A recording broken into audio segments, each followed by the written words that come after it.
I realised I needed number 2. So after a bit of communication with the guy, he did give me the key because he didn't speak English. I went round to the toilet, went in, had to unlock it, going in, only to find that there's no toilet paper, so this is no good for number 2. So I went back into the shop and asked the guy, is there any toilet paper? And he just looks at me, not understanding anything. And then some kids about your age with their parent come in, and I said, do you speak English? And they were, because they're school age, I thought maybe they're learning English. So I said, do you speak English? And they said, oh yes. So I thought, great, I'm saved.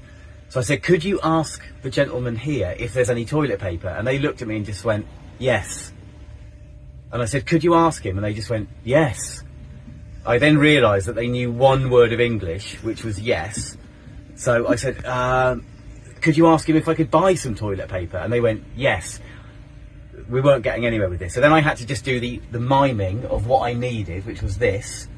And the guy just went, no, we don't have any. So Enzo thinks it's funny. So then I had to go back to one of the cafes I'd already been in and ask if I could use their toilet. I'd been in there to try and ask for croissants. They didn't understand me either. The guy pointed at the toilet. I went in and it's Turkish style, which I didn't really want to use, but they did have toilet paper. So I said to him, can I borrow some toilet paper to go back to the other one, which has a normal toilet?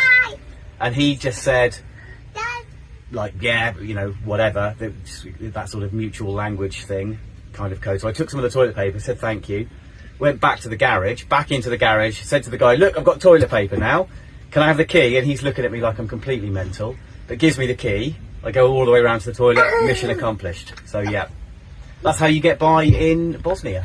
But you didn't want to sit down like that. I didn't want to do that in the Turkish toilet, no, so I went to the normal toilet.